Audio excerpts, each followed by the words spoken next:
Okay,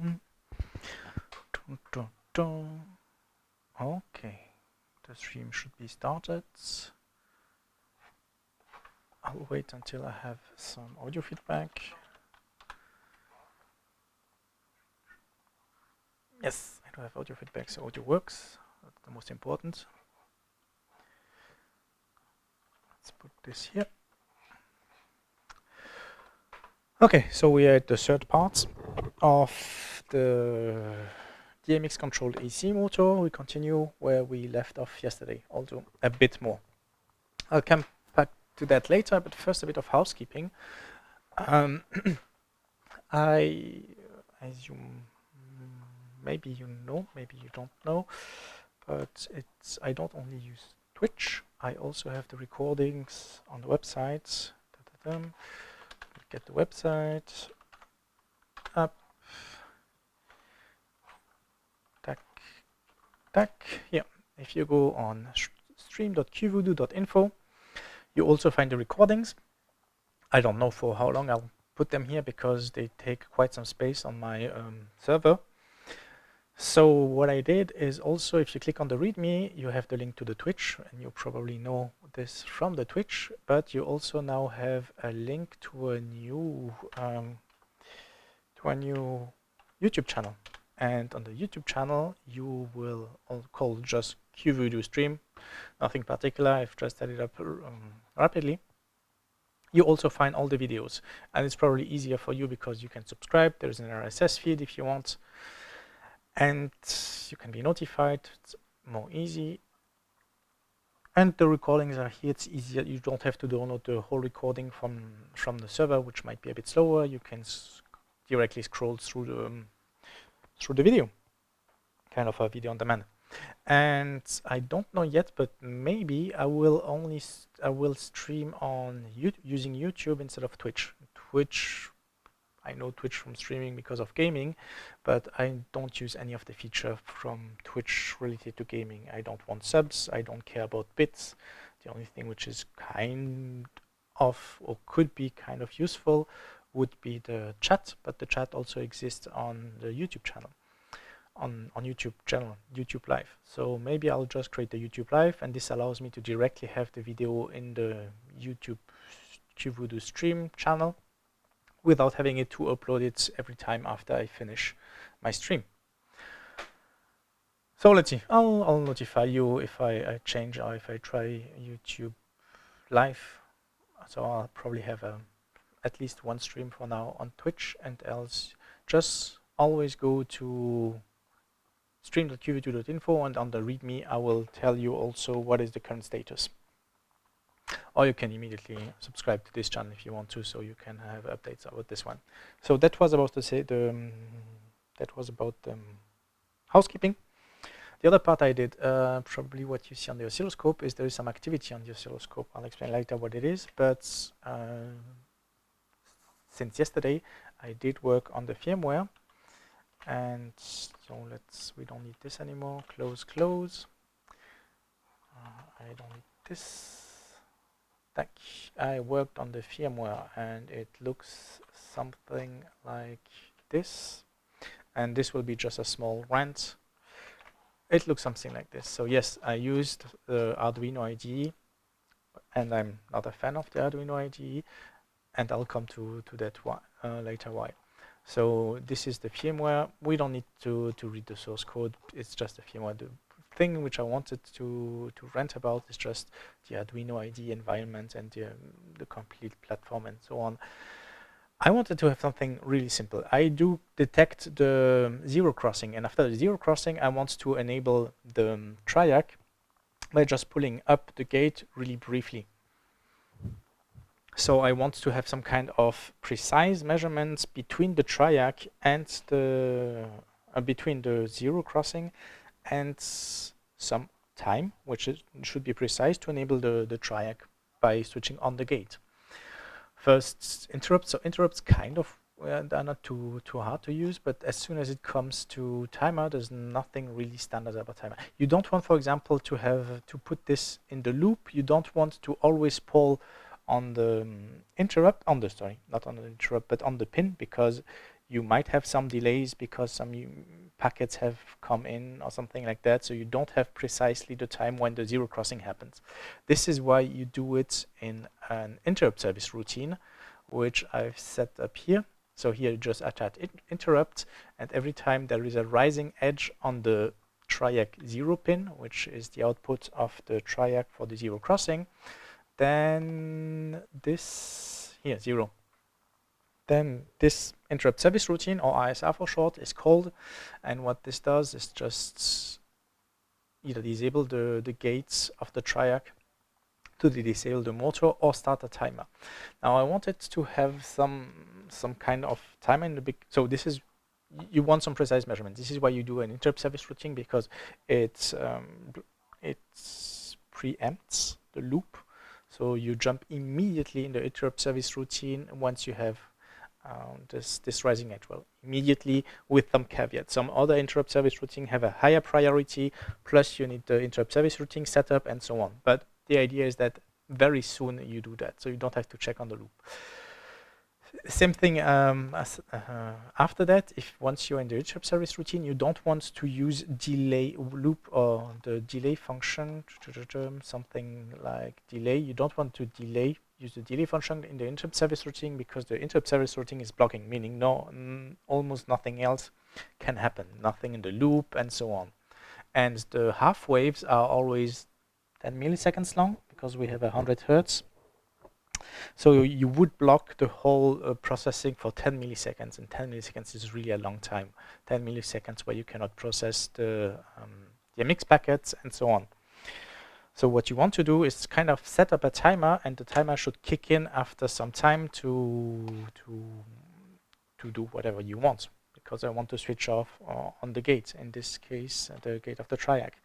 So in Arduino world, everything is done through libraries, and in this case I found the ESP8266 timer interrupt, something like that.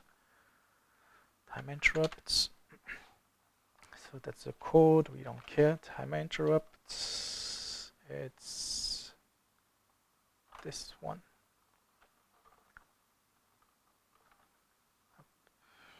Three. Here, ESP8266 timer interrupt. What I really don't like, well, it seems to be documented enough, and you have examples. And the examples is, when you do examples, put a bit more comments and kind of take care of having something clean. Like having comments for something which is not useful, don't do it. Having comments which, I don't know. And sometimes when there are no comments where it should be important. For example, you should say that if you want an interrupt, you should put this on, and then, well, some other things, whenever you do something new, for example, attach interrupt, which is important here, there's no comment which does this. It's just interval in microseconds. Thank you. That's not helpful. And the other thing is, yes, there are examples. What I want are not examples. What I want is the documentation about the API, meaning what does this attach interrupt do? Or there is another thing inside here where you set the interval. Is it laid on here? This. What does set interval do? ISR timer set interval. And sure, you have some examples, but the examples are not very well documented. You can figure out, and you have no documentation about the API. And it's not only this library, it's the Arduino environment itself. So this was the library, and I decided this library doesn't fit my thing, because you just set interval and you cannot start the timer whenever you want. So what I decided to do is go use the underlying core myself. And for that, you go to these things, for example, and here.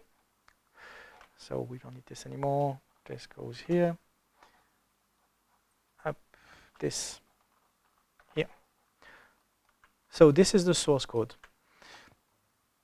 And this is the source code for the Arduino. You see that it is in packages, hardware, ESP8266. And what you find here? You find the interface or the API, the interface or the function calls. And in the function calls, there is no documentation. What does divider mean? What is the int type? What is reloaded? Particularly, the reloaded is here. There are two values. If there are two values, why don't you use an enum? Because there are only two values. It makes it really simple to read. And it's not only in the normally where you put the code in the header file, it's even in the source code itself. So this is the function timer1 disable. No documentation what exactly it does, what are the edge cases and so on. No documentation on the line what this register is for. You have to figure out yourself. And there is no central place where you can find it. There's no place, or I didn't find anywhere you can find the documentation. I expect it to be here. What I do like is something where you can do man memset.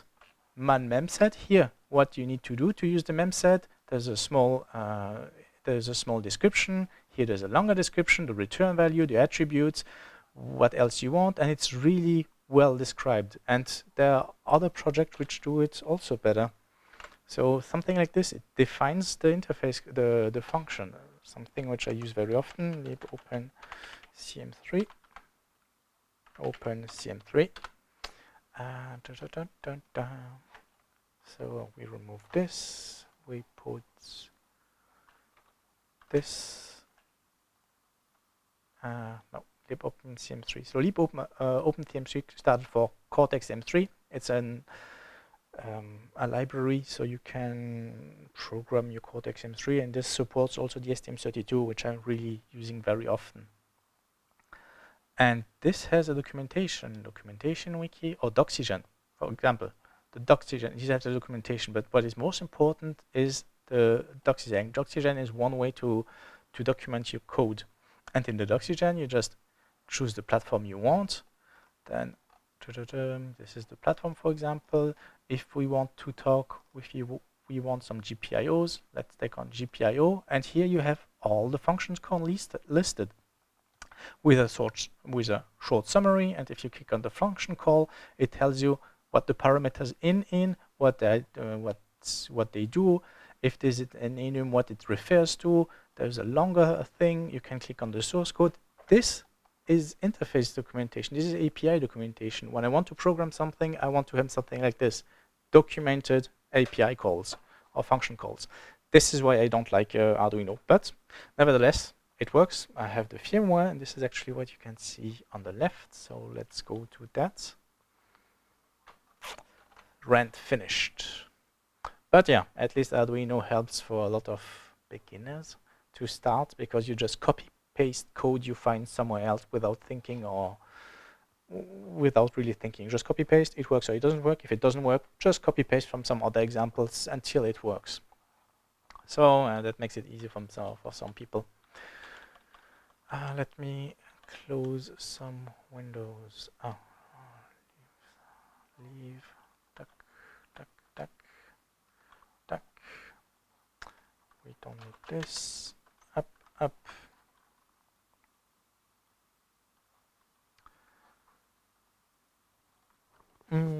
I'll talk about this a bit later. Let's first look at where we are, where we were. There's a bit of progress. Let's switch the camera. And let's switch the screen. We don't really care about having it so large. Okay. This was the setup we were continuing on. So summary, ESP3266. Here there's the power supply, and here there is the TRIAC module. This one. Here there's the TRIAC module, which allows us to do power. For now, it's not enabled. There's no power. You can see using the overview camera that I don't have anything plugged in this socket. So what changed since the last time is that, the TRIAC module is connected to the breadboard. What changed since the last time is the LED, and where I didn't have any LED before. I always like to have LEDs for debugging and just for status. And now green means it is on the network and it is waiting for things. The other module is this one, This small module is just a PWM generator, and this is what you, so instead of having the triac enabled, because then I would need to have 240 volts started, and having high energy things is not, once you can already see that this is not connected anymore.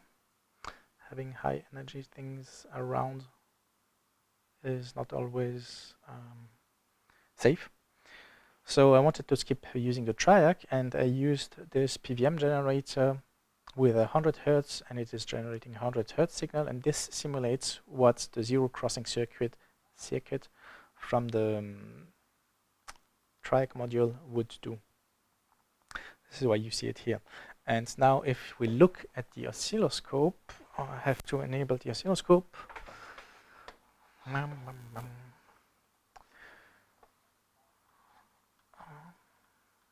open a window. Tack, tack. Tack.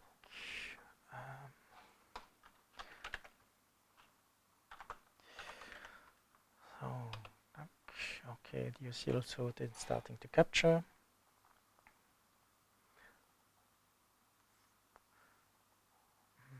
I need to show you what it is capturing. Dashboard, oscilloscope. Yeah. Tack, refresh every 2 seconds. Tack.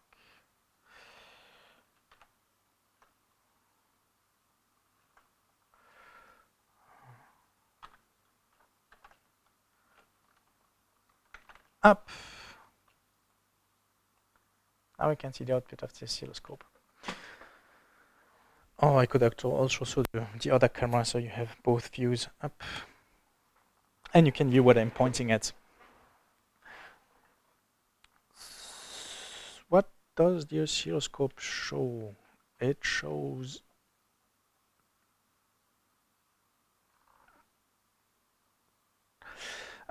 here we see that we have a 100 Hertz signal. This is the PWM. It's just sending an, so the difference between these two edges are 100 Hertz. The duty cycle is 50%.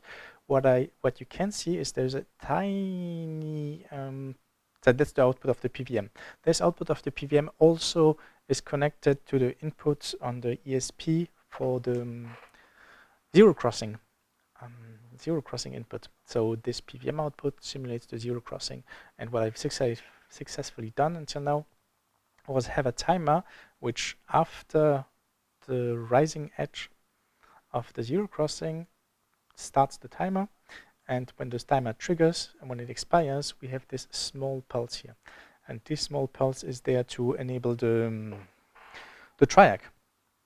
So we can try actually to do it with the real thing now and connect the real triac for that, because it works with the PWM. So let's do that. That's the next thing. So this works, and what's not written in the code yet is how much, or how to set the cycle compared to the how to set the delay and so on compared to the motor speed we want. This is something which I have to try there, because I don't know how much power is required by the motor, so I don't know when I need to enable it. And also I don't want to directly have, I will come to that later, but I don't want to directly have the power set by the DMX. I want the power to self-regulate, and we want to have a speed of the motor, we want the video, the one who controls the motor, to set the speed of the motor, not the power output. So whatever he's feeding in isn't directly related to the power, but the power will set how fast, it will set how much energy the motor has, and depending on that, the time it times to ramp up, and if there's something, the motor will have some speed. And on the motor there is a tachometer. I cannot show you actually. I have the picture. So what existed until now?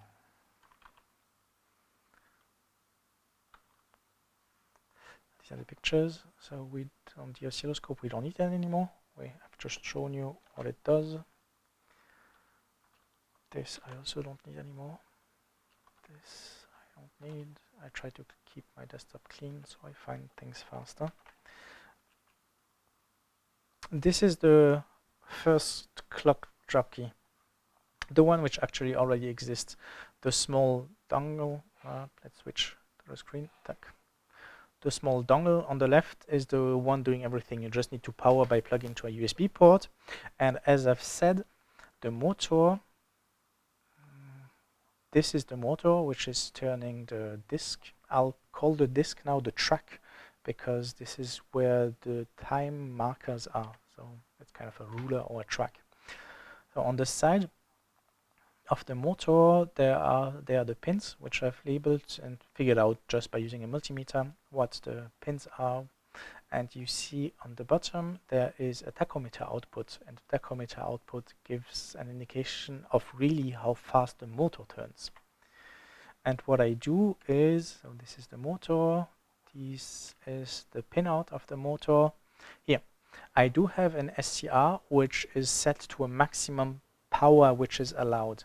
And on top of this SCR, because the maximum power isn't good enough, somehow it does ramp up to, so you need at least this power to ramp up, but then afterwards it ramps up too fast. So what I do is have this thing, when I clock jockey, there are two things. Here on the bottom is the solid state relay. This just switches on and off the power coming from, I don't know if it's after the SCR or before the SCR, doesn't really matter, but it switches on and off the power going to the motor, meaning that on top of the SCR I have some way to control the speed, to control the power this way. And then what I have on top here, this sort of glued thing, this is where the input of the tachometer is. The tachometer, there's plenty of ways to measure the speed. In this case, there is kind of a motor inside, and it generates the motor is, well, the motor is the one which is turning, but the tachometer is also kind of a small motor, and it generates an AC waveform. So what this glued thing does is there is a half-bridge rectifier to put the waveform back into positive voltages. Afterwards there's an optocoupler, and after the optocoupler this is what goes in here. So using the optocoupler I just have spikes whenever the motor goes high, and this way I can measure how fast the thing rotates, and this allows me to measure the speed, and that's what we want. So what we want to set is here, again, have this circuit on all circuit, have it something cleaner. It's glued, it's safe enough, and there's no high power. This is completely isolated electrically from the motor, so there's no high power going through here. And this solid state relay is also not electrically connected to the power. The power is connected with this glue. So that was the first proof of concept, and we want to have this tachometer also in our device for measuring the speed, and then we can control and ramp up and down the power to reach the speed. Ideally you do a PID loop, so proportional integral and derivative loop. I don't think I need to have something like that. The inertia is large enough, and we don't want to change it very often. I don't know, but I think for now I will just set I will just increase and decrement the speed until I reach the power, until I reached the speed I want. And here, yes, on this dongle I also put which cable is connected where, because if somebody unplugs it, there's still some documentation. There's also a README which documents this whole project. That's how it looks like. And we want that on the next board, so we will add some components, two components, and half bridge rectifier. So the AC of the tachometer output is converted to positive voltages, and then we will have an optocoupler which sends us the data. Why did I use an optocoupler? I think because it's the easiest. Yes, the AC output of the tachometer is plus minus 10 volts. So whenever you change it to higher voltages, it will still be plus minus 10, and so 0 to 10 volts, and the ESP board has maximum of 3.3 volt on the pins, meaning we cannot directly connect the output of the tachometer after the diode bridge, the full bridge rectifier, to our ESP. And this is why I used actually the optocoupler. I think I just used it as some kind of level shifter.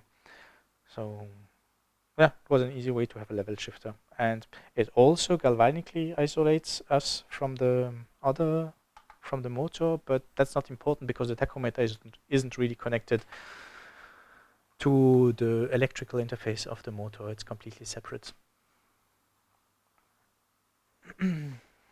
But we still want these components. So we'll do that afterwards. The first part we want to do is test if we can switch on off the triac, because the pulse right now is quite small. It's 10 microseconds exactly, and I'm not sure if it's good enough. So let's remove the PVM. We don't need it anymore. We've tested with the PVM, it works well. I'll still put, we don't need the picture anymore.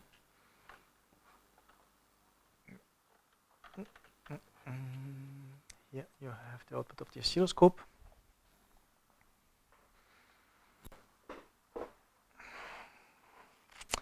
And we want to connect the triac on it. The triac is already connected. D1 was, what was my source code? D1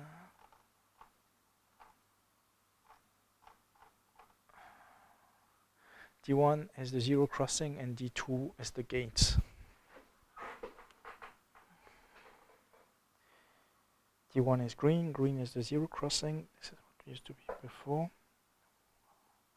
We put this here. Everything on the left side generally of the bench is too clean to be used later on, and you see it stacks up with time. Let's remove the soldering iron, we don't need it for now.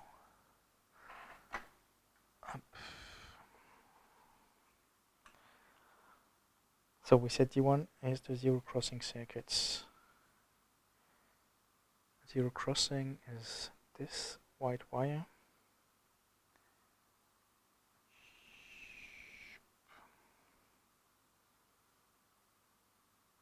Up. And the output here is actually, we'll put it on a new row so we can also still monitor it. I don't have enough wires, jumper wires. I have no... Oh, I do have 2 white ones. Let's at least keep the white color. And this should be green. I prefer it to be green. Actually, the other one should be green. Check. That's not a zero crossing. The one we said zero crossing. Okay, we connected it incorrectly. This is the gate,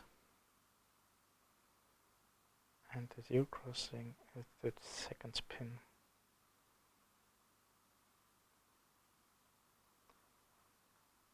Zero crossing goes here, zero crossing goes here, up. We have the gates,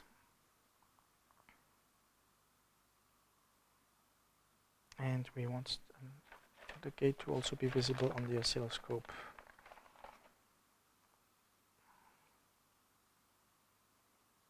Up. Gate is there. So now we can connect the power. So we will switch on the isolation transformer. Nothing is connected to it for now. Up. It is switched on. It didn't make poof. Let's check if everything is correct. Here it's fine. Here it's fine. Here it's fine. Multimeter is just measuring the voltage. Oh, also, now I'm powering through this USB and not through this block because the power wasn't connected. And we're at 4.2 volts. I think as soon as I connect, we will be a bit higher because this will also deliver some power. But because it is completely isolated from the AC, which is holding well, there should be no issues. Yeah, should be no issues. Up, there we have it. And on the oscilloscope, we can already see the signal, the pulses. So in yellow, we have the. This should be stuck a bit better.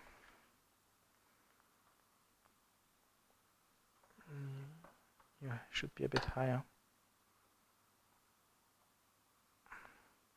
So, and you can try to make the focus. Yeah. So in yellow is the zero crossing. It is not the same scale. Yeah, 1 volt. So we have 3.3 volts. We see on the bottom left is 3.3 volts, 100 hertz. This is correct. And after that we have the pulse. It is very jittery though. I didn't expect it to be so jittery because the edge is not really sharp on the zero crossing, and it is probably detected not the correct way. Because of that, the pulse which we send on the triac is a bit jittery. I don't think it will matter in the end, but it's a shame that I wanted something precise and it is still so jittery. We could have ideally we would have a Schmidt trigger, which makes out of this bump pulse, I don't know, a pulse, a really clean edge. But let's test if it works for now. So we enable the power. This is here. We enable the power on the switch. The power strip. This power strip tells there is power. Now we enable the power on the lamp, and there should be power on the lamp, and there isn't.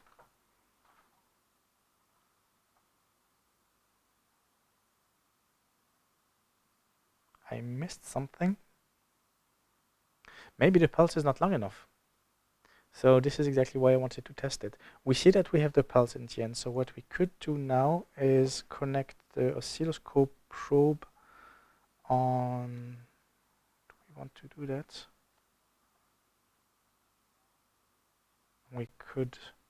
I could really connect it to the output, to the VC output, but that means that I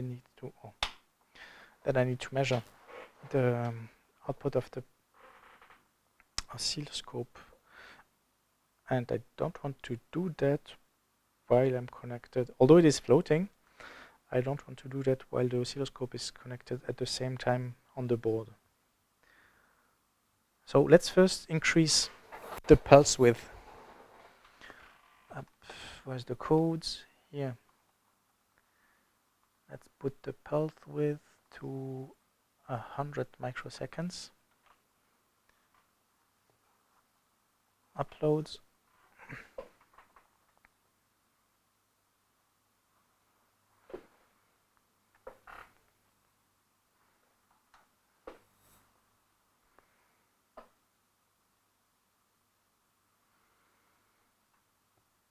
It is uploading the code.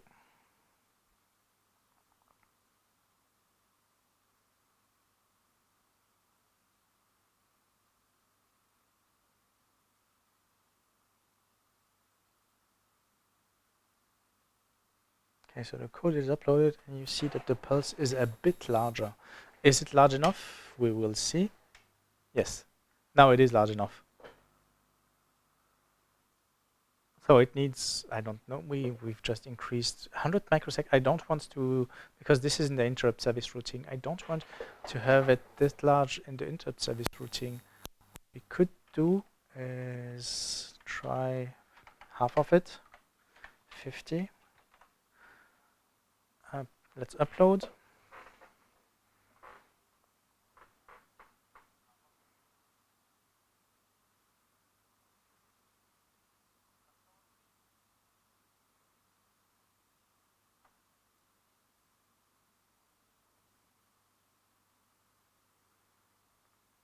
Afterwards, we will check what is on the AC waveform. Actually, we could use the multimeter to check because the multimeter now is not measuring anything important. We can use the multimeter.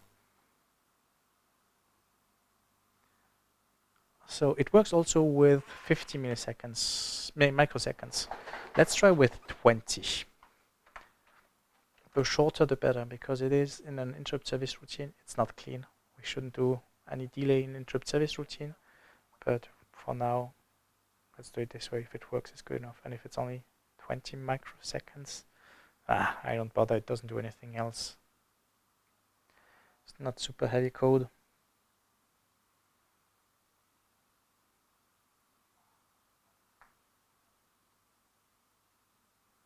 Uploading. Okay, it works with 20. I'm happy. So it doesn't work with 10 microseconds, but 20 microseconds seems to be good enough. Now, oh, the zooming. There's a huge zooming, buzzing from the. Oh, and you see it is flickering. The lamp is flickering, and this has very probably to do with my with the edge detector flickering, or with the jitter on the oscilloscope. Here, you can clearly see the. Come on. Don't you work anymore? Ah, don't tell me the HDMI grabber just failed. Ah, the HDMI grabber failed.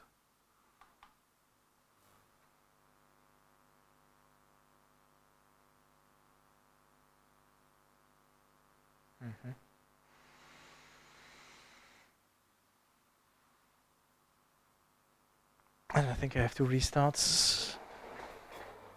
OBS for the HDMI grabber to work again. I see it because on the HDMI matrix switch, let's switch the power off. On the HDMI matrix switch, there is no light indicating which is the input. Yeah, I'm not sure, is there any way? No, I have to restart OBS. So I don't know if it will create a new stream or if we continue the stream, but I'll restart OBS and we'll see what's happening. See you in a couple of seconds.